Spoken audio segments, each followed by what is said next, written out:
Mario Odyssey was Nintendo's downfall. Before I begin this hot take, hear me out. Before I slander and just badmouth this game, hear me out. It is a very polished experience. It is almost a perfect game. It is everything that you want Nintendo to do. It delivered in such a flawless and fluid way that I didn't think games could do anymore. It gave us unbelievable level designs. It gave us new gameplay mechanics. It gave us such polished experience, graphics that actually felt like an upgrade, and just overall, everything in this game had a purpose. Every star was hidden. Every way of leveling up was well thought out. However, with all its greatness, with all its accomplishments, with all the amazing gameplay design that it gave us, you could tell Nintendo didn't put their heart and soul in it. You could tell Nintendo did this as a formula and not as a new way of playing with Mario. I know I'm not alone in these thoughts. I know other people agree with me. I know you guys can feel that Nintendo had shortcuts in this game. If this was truly made out of 100% passion, there was no need for stars to be as blatantly easy as some were. If there was truly made out of passion, there was no way this needed to have that nostalgic Mario 64 level.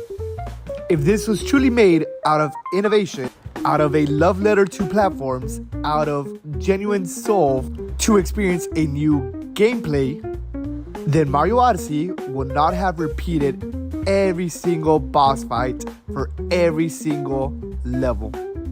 You know this is true. You clicked on this video because you know that there was something off about that game. Something that felt formulaic. Something where you can tell that the CEO in charge of making this didn't make it because he's a fan of games. He didn't make it because he cares the fans of the game.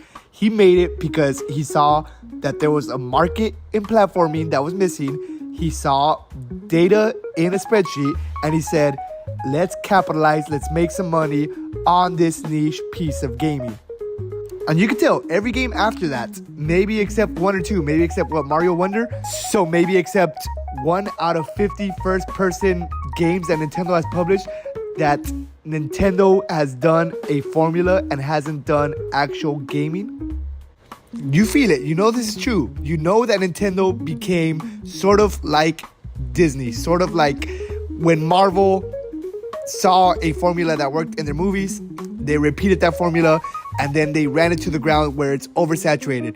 You know Nintendo became exactly like that. Nintendo became like Call of Duty, where they saw a formula, they saw it was successful, they repeated exactly that formula, and they ran it to the ground until it became oversaturated, and games now hated it.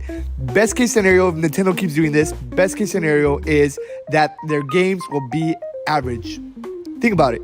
Their legendary games, if they keep on doing this practice, will become average. That's the best case scenario. Worst case scenario, games will be mediocre. They'll be oversaturated and we will hate that they release a new Mario game. Just like we hate that they're releasing a new Marvel movie. Just like we hate that they're releasing a new Assassin's Creed. Just like we hate that they're releasing a new Call of Duty. That's what Nintendo's becoming. And it started with Mario Odyssey.